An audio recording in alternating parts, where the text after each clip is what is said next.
Students, आज हम आपको एक बहुत ही महत्वपूर्ण टॉपिक के बारे में चर्चा करने वाले हैं और बहुत ही आसान तरीके से उसे हम फार्मूले के तहत बताएंगे। ध्यान सुनिएगा। उस टॉपिक का नाम है एक्टिव टू पैसिव, यानी एक्टिव वॉइस से पैसिव वॉइस कैसे बनाया जाता है। अभी तक आपने बहुत सारे लोगों का नियम देखा, बहुत सारे बुक्स पढ़े होंगे, सब ने आपको डिफरेंट टाइप बताया होगा। बोलते हैं 12 टेंस होते हैं, 8 का बनता है, 4 का नहीं बनता है। लेकिन हम आपको एक ऐसे यूनिक मॉडल से पढ़ाने वाले हैं जो आप एक टॉपिक पढ़ लेंगे, सिर्फ एक खंड पढ़ने, 4 नियम, ओनली 4 नियमों से, ओनली 4 रूल से आप सारे पैसिव वॉइस बड़े ही आसानी से बना लेंगे। तो ध्यान तक अंत तक वीडियो पर बने रहें, ध्यान सुनिए। सिर्फ और सिर्फ आपको मैं 5 मिनट के अंदर इस पूरे पैसिव वॉइस को समाप्त करने वाला हूं और बहुत ही आसान पैटर्न से। तो देखते हैं, हमारे टॉपिक का नाम है active to passive. Active to passive, जैसा कि आप जानते हैं, एक्टिव टू पैसिव वॉइस, यानी हम इसको शॉर्टकट में, हम इसको एक्टिव वॉइस और पैसिव वॉइस को शॉर्टकट में एवी और पीवी बोलते हैं। बहुत ही आसान पैटर्न है, बहुत ही आसान तरीके से मैं आपको बताने वाला हूं। बड़े ध्यान से हमारे वीडियो को आप देखिएगा और इसको जो है लाइक करिएगा, सब्सक्राइब करिएगा और लोगों तक इसको जो है बताने की कोशिश करिएगा। और आपको ऑल कंपटीशन में काम करेगा। आप देखेंगे जिस तरह से मैजिक होता है, उस मैजिक की तरह ही आपको वाक्य बनाना आ जाएगा। अभी तक लोग आपको छोटे छोटे बताते थे पैसिव वॉइस, आप जितने चाहे जितने बड़े पैसिव वॉइस आ जाए, एक्टिव टू पैसिव आ जाए, आप आसानी से बना लेंगे। तो यहाँ हम देखते हैं ये एक्टिव और पैसिव वॉइस। एक्टिव वॉइस का मतलब होता है कर्तृवाच्य, पैसिव वॉइस का मतलब होता है कर्मवाच्य। यानी हम यहाँ पे विशेष ध्यान देते हैं, यानी हमें वाक्य को जो करेक्शन करना पड़ता है। अब विशेष जो हायर स्टूडेंट है, यानी जो इंटर पास कर चुके हैं, वो स्टूडेंट इस बात को विशेष ध्यान रखेंगे। अगर आपको ऐसा लग रहा है किसी वाक्य कर्ता प्रधान है तो वाक्य एक्टिव वॉइस को चूज करिए। और अगर ऐसा लग रहा है कि हमारा जो ऑब्जेक्ट है, यानी जो कर्मवाच्य है, अगर कर्म प्रधान है यानी कर्म हायर है, तो आप कर्म जो पैसिव वॉइस को चूज करिए, वो वाक्य आपके लिए बेहतर होगा। और ये ICSE, UP board, CBSE board, ICSE board सबके लिए है और 100% निश्चित रहता है कि ये आपको चाहे कंपटीशन का एग्जाम हो, चाहे आपका स्टैंडर्ड का, चाहे 10+2 हो और चाहे 10th स्टैंडर्ड का हो, उसमें निश्चित रूप से आता है। तो अब ध्यान से आप देखिएगा, मैं आपको नियम बताने वाला हूं बड़े ही आसान तरीके से। यहां आप लिखना शुरू करेंगे एभी से, यानी एभी का मतलब एक्टिव वॉइस, एभी से पीभी बनाने के नियम, पीभी बनाने के नियम, बनाने के नियम निम्नलिखित हैं, निम्नलिखित हैं। ध्यान से सुनिएगा।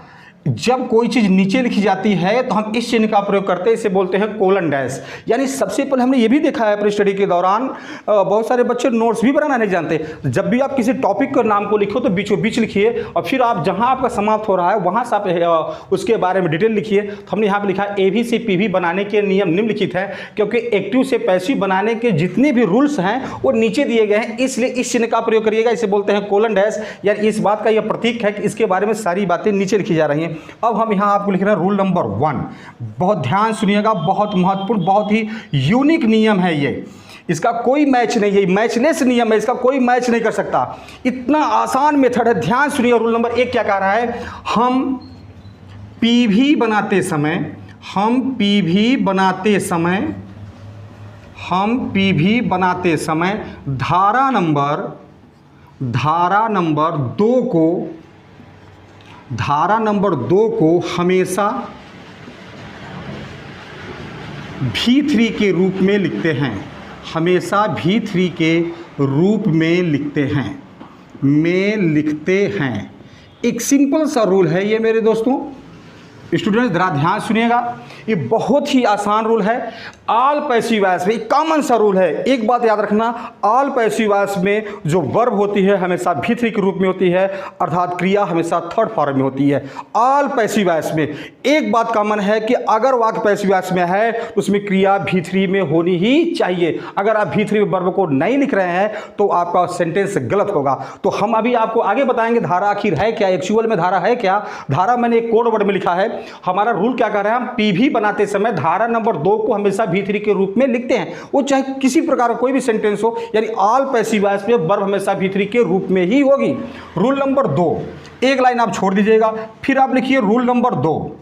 रूल नंबर 2, रूल नंबर 2 है, हम धारा नंबर 1 को, हम धारा नंबर 1 को हम धारा नंबर 1 को हमेशा बाई लगा करके, हमेशा बाई लगा करके, हमेशा बाई लगा करके,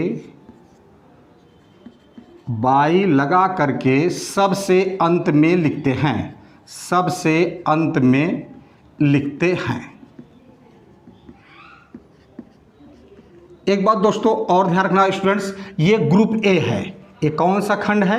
ग्रुप ए है। यानी अगर हम ग्रुप ए की स्टडी कर लेंगे तो जो अदर्स हैं उसका मुझे स्टडी करने की कोई ज़रूरत नहीं है, वो बहुत ही आसानी से आ जाएगा। ठीक।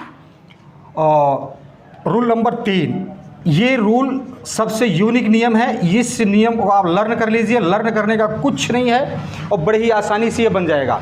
देखते हैं रूल नंबर 3 के बारे में। हमने यहाँ एक कॉलम बनाया, बहुत ही आसान है, बहुत ही आसान है। यहाँ मैंने लिखा ए भी और यहाँ मैंने लिखा बिकम्स, बिकम्स मीन्स होता है, और यहाँ मैंने लिखा पी भी। इसका अर्थ हुआ एक्टिव वॉइस का पैसिव वॉइस होता है। तो अब आप ध्यान समझिएगा, V1 यानी वर्ब की फर्स्ट फॉर्म, V1 का पैसिव वॉइस होता है is am are, is am are. इसको हम पढ़ेंगे कैसे? लर्न का कोई कुछ नहीं है मेरे भाई, लर्निंग का कोई पॉइंट नहीं है। इसको पढ़ेंगे आसानी से। V1 की entry is am are, V1 की entry is am are, V1 की एंट्री इज एम आर।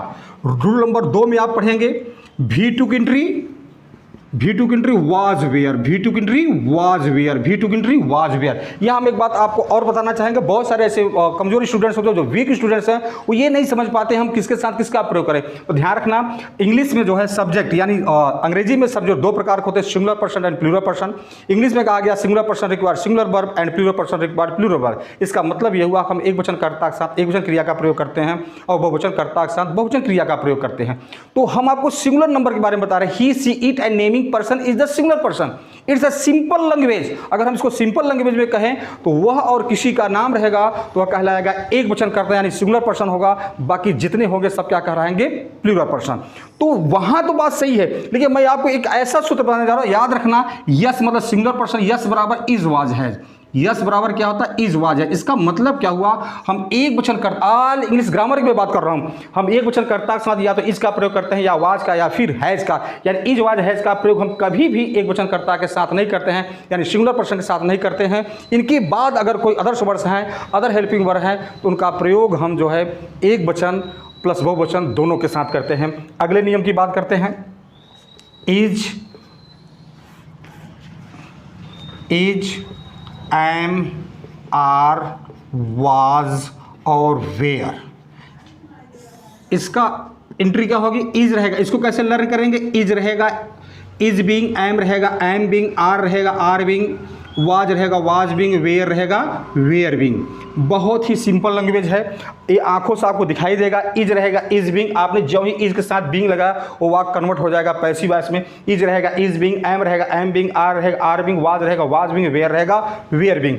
अगले रूल की बात करें तो has, have, had plus V3 या इनके साथ क्रिया ऑलरेडी V3 में दी रहती है, आपको बदलने की कोई ज़रूरत नहीं, क्योंकि रूल नंबर 1 में आपको बताया गया है कि ऑल पैसिव वॉइस में वर्ब हमेशा V3 में होती है, इसमें V3 में वर्ब रहती है, इसको चेंज करने की कोई ज़रूरत नहीं है। इसकी एंट्री क्या होगी? ये शब्द प्लस बीन, ये शब्द प्लस बीन, यानी हैज रहेगा, हैज बीन, हैव रहेगा, हैव बीन, हैड रहेगा, हैड बीन। दोस्तों स्टूडेंट्स, मेरे भाइयों, मैं आपको बताना चाहता हूं, इसी को लोग आपको कोई पढ़ाएगा प्रेजेंट इंडेफिनिट टेंस के, पास्ट इंडेफिनिट यानी टेंस वाइज करके पढ़ाएंगे और आपको एक फार्मूला देंगे, आप उस फार्मूले को पढ़ते पढ़ते खुद फार्मूला हो जाओगे, लेकिन फिर भी सॉल्व नहीं होगा। इस यूनिक मेथड से ये केवल ओनली 4 रूल्स हैं, इस रूल से हमारे सारे पैसिव वॉइस समाप्त हो जाते हैं। अगर आप देखो तो लर्निंग करने का तरीका कुछ नहीं है। V1 की एंट्री पढ़ेंगे कैसे, इसको लर्न कैसे करेंगे? V1 की entry is am are, V1 की entry is am are, V1 की entry is am are, V2 की एंट्री वाज वेयर, V2 की एंट्री वाज वेयर। इज रहेगा, अगर भी में इज है तो तुरंत लगा दो इज बीइंग, इज रहेगा, इज बीइंग, एम रहेगा, एम बीइंग, आर रहेगा, आर बीइंग, वाज रहेगा, वाज बीइंग, वेयर रहेगा, वेयर बीइंग, हैज रहेगा, हैज बीन, हैव रहेगा, हैड बीन, हैव रहेगा, हैव बीन, हैड रहेगा, हैड बीन। यानी वहां लोग 8 पढ़ाते हैं और मैं आपको 4 रूल में पूरे पैसिव वॉइस को समाप्त कर रहे हैं। ठीक। नंबर 4 बहुत ही आसान है, आप बड़े ही आसानी से इसको सॉल्व कर लेंगे। 2 कॉलम इसमें भी बनाइए, एक में लिखिएगा आप ए भी और इसमें लिखिएगा आप पी भी। ए और ये सब्जेक्ट होता है, ये इसका ऑब्जेक्ट होता है। ही क्या है? सब्जेक्ट है। ही का ऑब्जेक्ट क्या हो जाएगा? ही का हिम। पढ़ेंगे कैसे? बहुत सिंपल लैंग्वेज है। ही का हिम, अगर ही बराबर हिम रहा, हिम हो रहा है तो हिम बराबर ही होगा। इस बात को आप ध्यान रखेंगे। से सी का हर, ही का हिम, सी का हर, आई का मी, आई का मी, वी का अस, वी का अस होगा, दे का देम, दे का देम, और यू का यू होगा। और स्टूडेंट्स इस बात को ध्यान रखिएगा, हु का ऑब्जेक्ट होता है बाई होम। हु का ऑब्जेक्ट होता है बाई होम। शायद ही आपको कोई बताया हो, लेकिन यहाँ पे ध्यान रखिएगा, हु का ऑब्जेक्ट होता है बाई होम। आगे जब हम इसको इंट्रोगेटिव पढ़ाने लगेंगे तो इसके बारे में हम जिक्र करेंगे।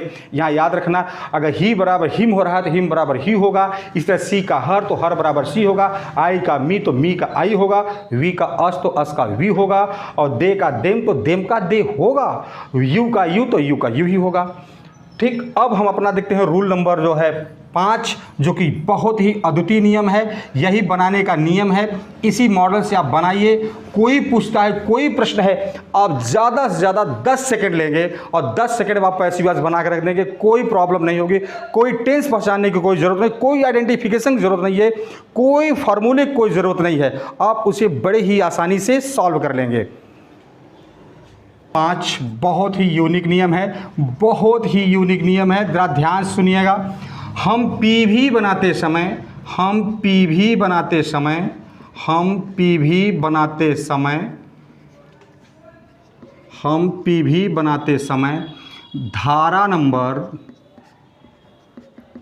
123 यानी 1 2 3 को, धारा नंबर 123 को 321 में कन्वर्ट कर देते हैं। कन्वर्ट यानी बदल देते हैं, बदल देते हैं। तो जज का फैसला, तो जज का फैसला, तो जज का फैसला पीवी के पक्ष में होगा, पीवी के पक्ष में होगा, पीवी के पक्ष में होगा। बहुत आसान नियम है, बहुत ही यूनिक नियम है। हम धारा नंबर 123 को 321 में कन्वर्ट कर देते हैं यानी बदल देते हैं, तो जज का फैसला पीवी के पक्ष में होगा। कोई भी वाक्य हो पैसिव वॉइस का, वो आपका 10th+2 स्टैंडर्ड के जितने भी प्रश्न आते हैं मॉडल, वो सॉल्व हो जाएंगे। अब हम देखते हैं, आपको बताने वाले हैं धारा है क्या। धारा का मतलब होता है शब्द, वर्ड्स। मैंने वर्ड्स को धारा के रूप में जो आपके सामने प्रस्तुत किया, उसको लिखा है, यानी धारा को जो शब्द है उसको मैंने धारा माना है। तो यहाँ एक बात विशेष ध्यान रखना, अंग्रेजी बहुत ही ईजी है। कुछ ऐसे टेक्निकल पॉइंट होते हैं जहां हम भूल करते हैं, हमारे स्टूडेंट्स भी कैच नहीं करते, यही वजह होता है हम आगे हम पढ़ नहीं पाते हैं, हमको बड़ी प्रॉब्लम होती है। जो यूपी बोर्ड के स्टूडेंट्स हैं या जो हिंदी माध्यम के स्टूडेंट्स हैं, उनको प्रॉब्लम होती है। ये विशेष तौर से उनके लिए मैं एक सलाह देना चाहता हूँ। मैं आपको कुछ बताने वाला हूँ, उसको ध्यान सुनिएगा। वो आपको अपर क्लास में यानी कॉम्पिटिटिव क्लासेज में, यानी जो बड़े टफ अगर पैसिव वॉइस हैं, एक्टिव पैसिव वॉइस हैं, उसमें बहुत काम देगा। तो ध्यान सुनिएगा। कुछ ऐसे शब्द होते हैं जो एक दूसरे से जुड़े रहते हैं, कुछ ऐसे शब्द होते हैं जो एक दूसरे से ज्वाइंट रहते हैं, इसलिए उन्हें हम एक शब्द मानते हैं। धारा नंबर 1 होगा, एक से अधिक के शब्दों के रूप में काउंटिंग नहीं करेंगे। अगर हम उसे एक से अधिक शब्दों के रूप में काउंटिंग करेंगे तो मेरा आंसर क्या होगा? गलत होगा। तो ध्यान समझिएगा। हम आपको फिर कह रहे हैं, पैसिव वॉइस का अगर कोई अब आपसे रूल पूछेगा तो आप एक ही बात बोलिएगा, हम पीवी बनाते समय धारा नंबर 123 को 321 में कर देते हैं, तो जज का फैसला पीवी के पक्ष में होगा। तो यानी जब जज ने कह दिया तो फिर आपकी हार कहाँ होने वाली है? तो यहाँ विशेष बात ध्यान रखिए, नोट में लिखने वाला हूं, यानी कुछ ऐसे शब्द होते हैं जो एक दूसरे से जुड़े रहते हैं, इसलिए उन्हें हम एक शब्द मानते हैं। वो ज्वाइंट वर्ड्स होते हैं, उन्हें अलग अलग नहीं गिनते हैं। नोट में देखते हैं, कुछ ऐसे शब्द होते हैं, कुछ ऐसे शब्द होते हैं, कुछ ऐसे शब्द होते हैं जो एक दूसरे से, जो एक दूसरे से, जो एक दूसरे से जुड़े रहते हैं, एक दूसरे से जुड़े रहते हैं। अतः उन्हें हम, अतः उन्हें हम, अतः उन्हें हम एक शब्द मानते हैं, एक शब्द मानते हैं, एक शब्द मानते हैं, एक से अधिक नहीं, एक से अधिक नहीं, एक से अधिक नहीं। बहुत इजी है। जैसे फॉर एग्जांपल, जैसे नंबर 1 है आपका, नंबर 1 है आपका रंग, यानी इंग्लिश में कहेंगे कलर, COLOUR। यानी अगर कलर दिया है, रंग है, हरा है, लाल है, नीला है, पीला है, कोई भी कलर हो, उसे हम एक शब्द मानते हैं। फॉर एग्जांपल देखिएगा, जैसे अगर हम हिंदी में बात करें, रेड शर्ट, यानी सॉरी लाल शर्ट, क्या कहेंगे हिंदी में? लाल शर्ट। अगर हम देखें, लाल एक शब्द है, शर्ट दो शब्द है, लेकिन ये जुड़े हुए हैं। इसको इंग्लिश में हम जब लिखेंगे तो क्या हो जाएगा? Red shirt, red shirt. तो यहाँ रेड एक शब्द हुआ है धारा नंबर 1, और शर्ट क्या हुआ? धारा नंबर 2। ऐसी को इसको दो शब्द नहीं मानेंगे, बल्कि इसे क्या मानेंगे? एक शब्द। अब ऐसा नहीं है कि मेरा ही शर्ट लाल है, ऐसा नहीं, लाल यहाँ है और शर्ट वहाँ घूम रहा है, तो दोनों जुड़े हुए हैं, इसलिए इनको ज्वाइंट वर्ड मानते हैं। यानी रेड शर्ट को हम क्या मानेंगे? धारा नंबर 1। अगली आपको सजेशन है जो ज्वाइंट वर्ड्स में आते हैं, दूसरा है आपका संख्या। संख्या, ध्यान दीजिएगा, संख्या यानी नंबर। अगर गिनती है या नंबर है, संख्या है, तो वो भी ज्वाइंट वर्ड्स के कैटेगरी में आता है। उसे हम एक शब्द मानते हैं, एक से अधिक नहीं मानते हैं। जैसे 3000 पेड़। अगर हम हिंदी में देखें तो 3 एक शब्द हुआ, 1000 दो शब्द हुआ, पेड़ क्या हुआ? 3 शब्द हुआ। अगर इसको इंग्लिश में कन्वर्ट करें तो क्या हो जाएगा?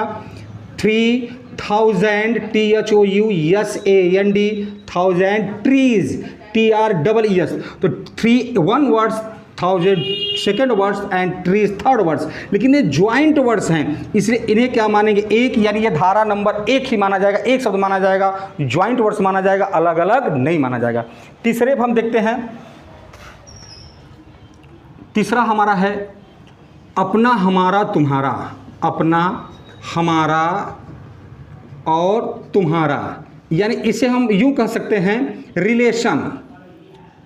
रिलेशन जो रिलेटिव वर्ड्स होते हैं, रिलेटिव वर्ड्स होते हैं या रिलेशन के जो शब्द होते हैं उन्हें, जैसे फॉर एग्जांपल आपको समझ में आ जाएगा, जैसे कहा जाए मेरी माँ, मेरी माँ, ठीक। तो इसको इंग्लिश में क्या लिखेंगे? My mother.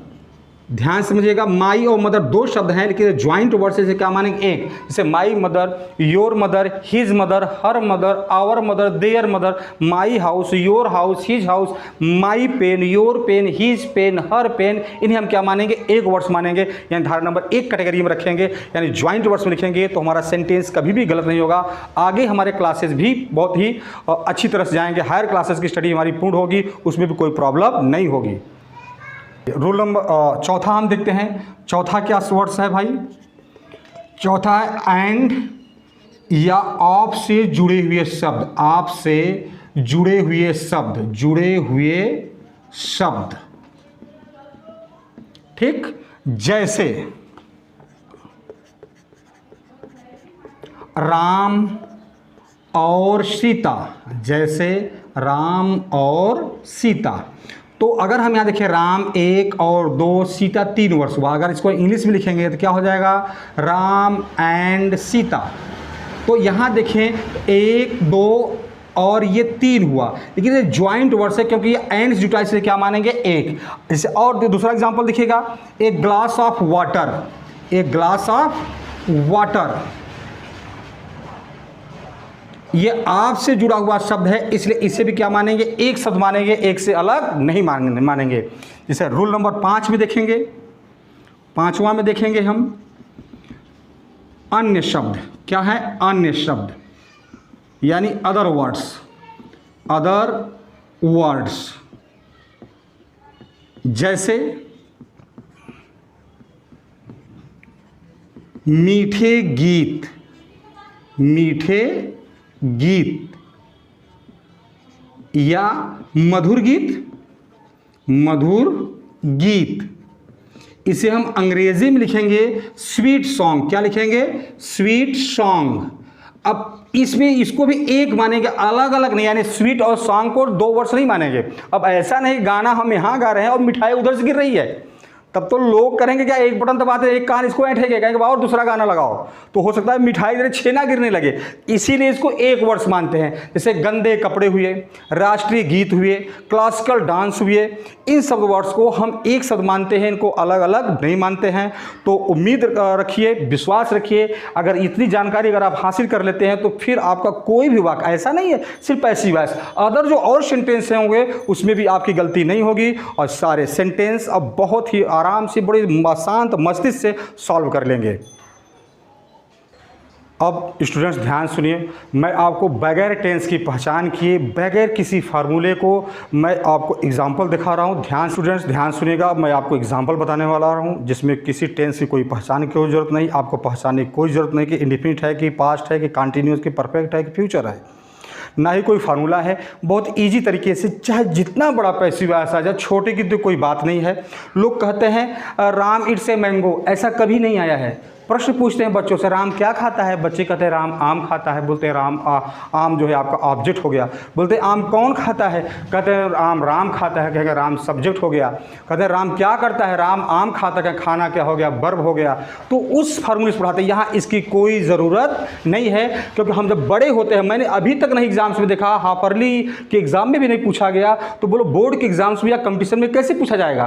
तो यहाँ छोटे वाक्य नहीं, चाहे कितने बड़े वाक्य हो जाएं, हम धारा नंबर 135 को हम धारा नंबर 123 को 321 में जो ही कन्वर्ट करते हैं तो ही तत्काल वाक्य एबी से पीवी में कन्वर्ट हो जाता है। एग्जाम्पल पर मैं आपको दिखा रहा हूं।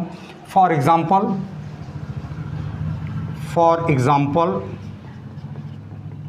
The central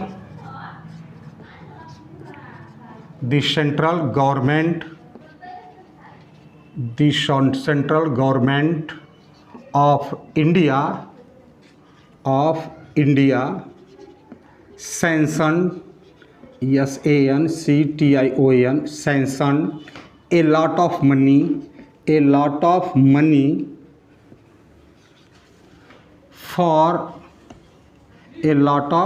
money for earthquake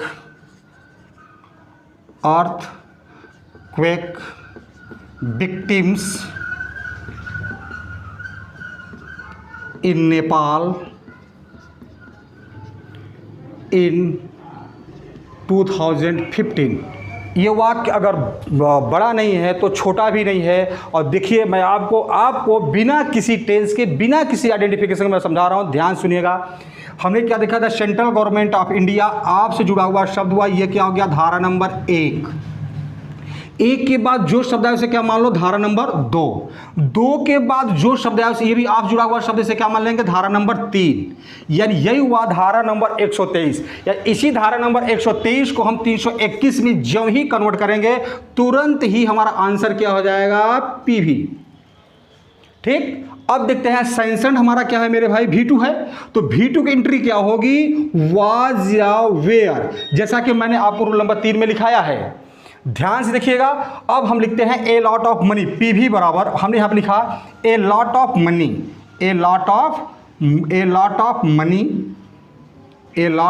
money, singular person है, क्या लग जाएगा? वाज। 3 के बाद हम क्या लिखेंगे? 2। सैंक्शन, यानी ये V2 और V3 सेम है क्योंकि उसमें ईडी लगा हुआ है, तो यहाँ आप लिख देंगे सैंक्शन, SANCTIONED। धारा नंबर 3 और 2 के लिखने के बाद में धारा नंबर 1 को हम कहाँ लिखेंगे? बाई लगा करके सबसे अंत में। 3 और 2 लिखने के बाद जितने भी वर्ड्स हैं क्रमशः उतार दीजिए। क्या है फिर उसके बाद? For earthquake